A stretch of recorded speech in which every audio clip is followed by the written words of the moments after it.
পৃথিবীতে 700 কোটি মানুষ আছে। এই মানুষদের মধ্যে বিভিন্ন দল আছে, কিন্তু আমার আল্লাহ এই মানুষদেরকে 3 ভাগে ভাগ করেছে।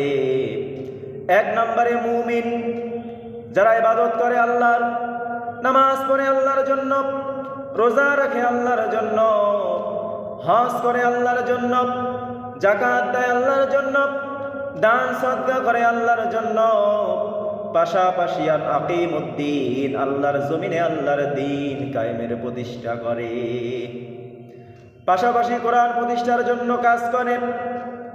কোরআন দিয়ে সংসদ পরিচালনা হোক, কোরআন দিয়ে বিচার ফয়সালা হোক, কোরআন দিয়ে রাষ্ট্র চলুক। যারা পাশাপাশি কোরআন প্রতিষ্ঠার কাজ করে, আল্লাহর জমিনে আল্লাহর দিন কায়েমের জন্য কাজ করে, তারা হলো মুমিন।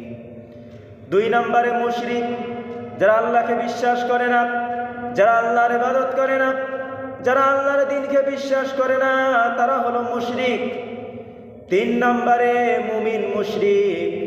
এবার বলতে পারেন হুজুর, মুমিন মুশরিক আবার কারা?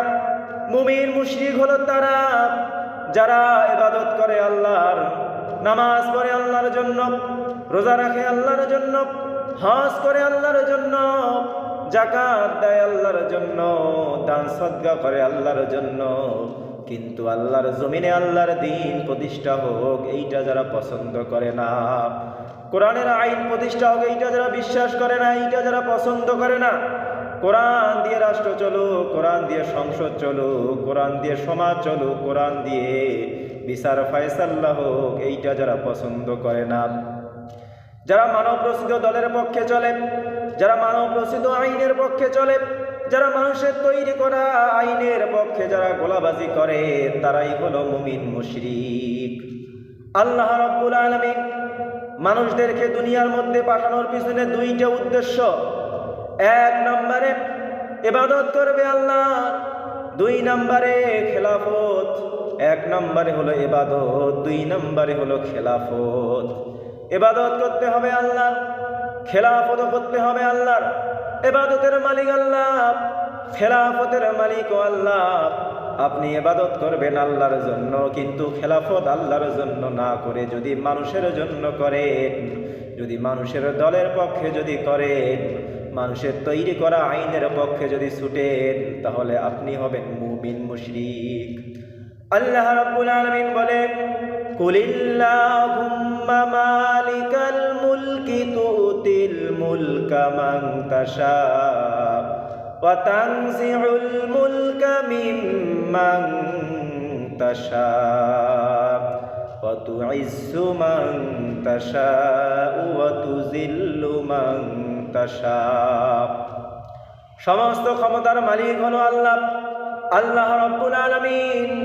ওয়া তুইজ্জু মান তাশা, যাকে ইচ্ছা করে তাকে ক্ষমতা দেয়। ওয়া তুযিল্লু মান তাশা, আবার যাকে ইচ্ছা করে তার কাছ থেকে ক্ষমতা ছিনাই নেয়। আমরা যখন মরে যাব, কবরে যখন চলে যাব, কবরতে আমাদেরকে 3টা প্রশ্ন করবে, 3টার উপর 4টা প্রশ্ন করবে না।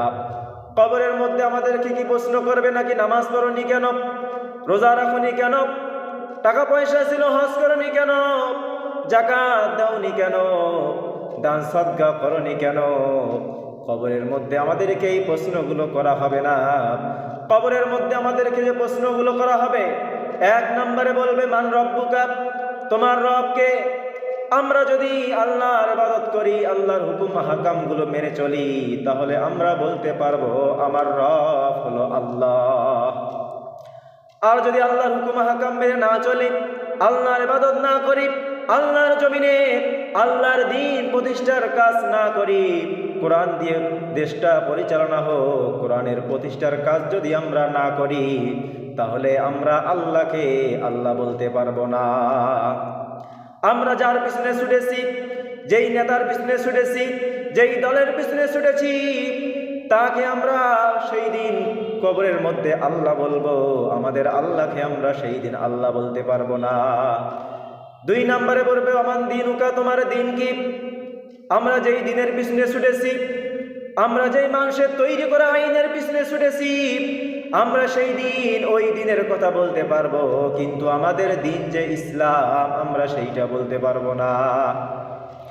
3 নম্বরে বলবে আমার নাবিউকা, তোমার নবীকে, তোমার নেতাকে আমরা যদি বিশ্ব নবী জনাবে মুহাম্মদুর রাসূলুল্লাহ সাল্লাল্লাহু আলাইহি ওয়াসাল্লামকে আদর্শ হিসাবে মেনে নিতে পারি, তাহলে ওই দিন আমরা বলতে পারবো আমাদের নেতা হলো বিশ্ব নবী জনাবে মুহাম্মদুর রাসূলুল্লাহ সাল্লাল্লাহু আলাইহি ওয়াসাল্লাম।